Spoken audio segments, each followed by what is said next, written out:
1818 ஆண்டு மே 5 ஜெர்மனியின் ட்ரியர் நகரம். அன்று பிறந்தது ஒரு மனிதன் அல்ல, ஒரு சிந்தனை, ஒரு கேள்வி, ஒரு புரட்சி. சமத்துவமற்ற உலகை பார்த்த கண்கள், அநீதியை ஏற்றுக்கொள்ள மறுத்த அறிவு, அதிகாரத்தை சவால் செய்த சிந்தனை. உலக அரசியல் வரலாற்றின் திசையை மாற்றிய அந்த சக்தியின் பெயர் காரல் மார்க்ஸ்.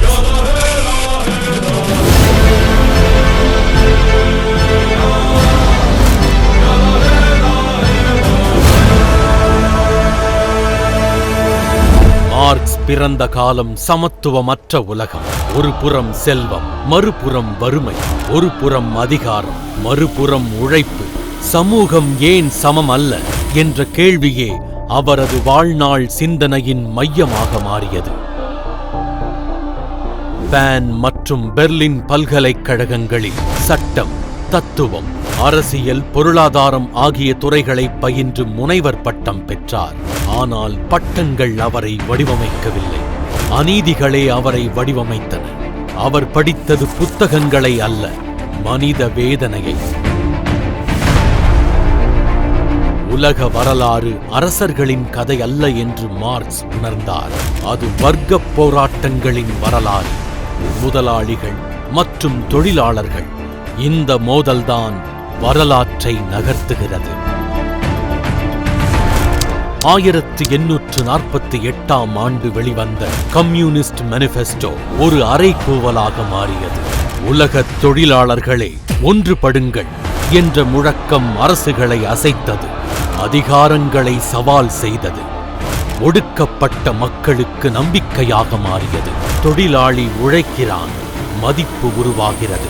ஆனால் அவனுக்கு கிடைப்பது ஊதியம் மட்டும், மீதமிருப்பது லாபம்.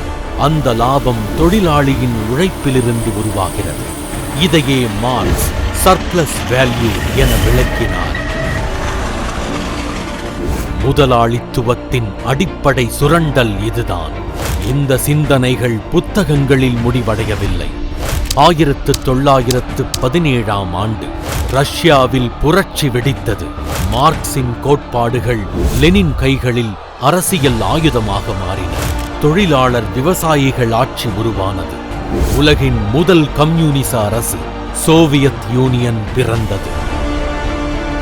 அந்த அலை சீனா, கியூபா, வியட்நாம் என உலகம் முழுவதும் பரவியது. Mau ஜெடாங், Fidel Castro, Ho Chi மின் போன்ற தலைவர்கள் தங்கள் சமூக சூழலுக்கு ஏற்ப மார்க்சிய சிந்தனையை நடைமுறைப்படுத்தினர். மார்க்ஸ் ஒரு நாட்டுக்காக எழுதவில்லை, ஒரு இனத்துக்காக பேசவில்லை. அவர் பேசினார் உழைப்பாளிகளுக்காக, ஒடுக்கப்பட்டவர்களுக்காக. அதிகாரத்தின் மீது கேள்வி எழுப்பினார், உழைப்பின் மரியாதையை உலகத்துக்கு நினைவூட்டினார். இந்த சிந்தனையின் உலகளாவிய தாக்கம் காலத்தால் மறையவில்லை. 1999 ஆண்டில் பிபிசி நடத்திய கருத்துக் கணிப்பில் கடந்த 1000 ஆண்டுகளின் மிகச்சிறந்த சிந்தனையாளராக காரல் மார்க்ஸ் தேர்ந்தெடுக்கப்பட்டார். ஐன்ஸ்டீன், நியூட்டன், டார்வின் போன்ற ஜாம்பவான்களை பின்னுக்குத் தள்ளி அவர் முதலிடம் பிடித்தார். 1883 ஆண்டு மார்ச் 14 மார்க்ஸ் மறைந்தார். ஆனால் அவரது சிந்தனை மறையவில்லை. ஜெர்மனி, ரஷ்யா, சீனா மற்றும் இந்தியாவில் கொச்சி, விஜயவாடா, கொல்கத்தா என பல்வேறு நாடுகளில் உலகம் முழுவதும் அவரது சிலைகள் இன்றும் அந்த சிந்தனையை நினைவூட்டுகின்றன. அந்த வரலாற்றுத் தொடர்ச்சியின் ஒரு பகுதியாக 2025 ஆண்டு ஏப்ரல் 3 மாண்புமிகு தமிழ்நாடு முதலமைச்சர் அவர்களின் சட்டமன்ற அறிவிப்பை தொடர்ந்து உலக மாமேதை காரல் மார்க்ஸ் அவர்களை பெருமைப்படுத்திட, போற்றிட இந்த திராவிட மாடல் அரசு விரும்புகிறது. மாமேதை மார்க்ஸ் அவர்கள் உருவச்சிலை தமிழ்நாட்டின் தலைநகரான சென்னை மாநகரில் அமைக்கப்படும் என்ற மகிழ்ச்சியான அறிவிப்பை இம்மாமன்றத்தில் அறிவிப்பதில் பெருமகிழ்ச்சி அடைகிறேன்.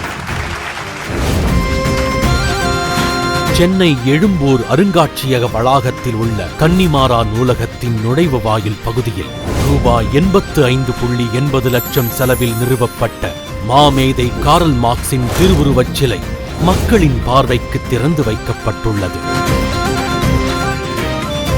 இது ஒரு சிலை திறப்பு மட்டுமல்ல, சமத்துவம், சமூக நீதி, உழைப்பின் மரியாதை ஆகிய சிந்தனைகளுக்கான ஒரு அடையாளம். அந்த சிந்தனையை இன்றைய தலைமுறையிடம் கொண்டு சென்ற மாண்புமிகு தமிழ்நாடு முதலமைச்சர் அவர்களுக்கு எங்களது நெஞ்சார்ந்த நன்றியை தெரிவித்துக் கொள்கிறோம்.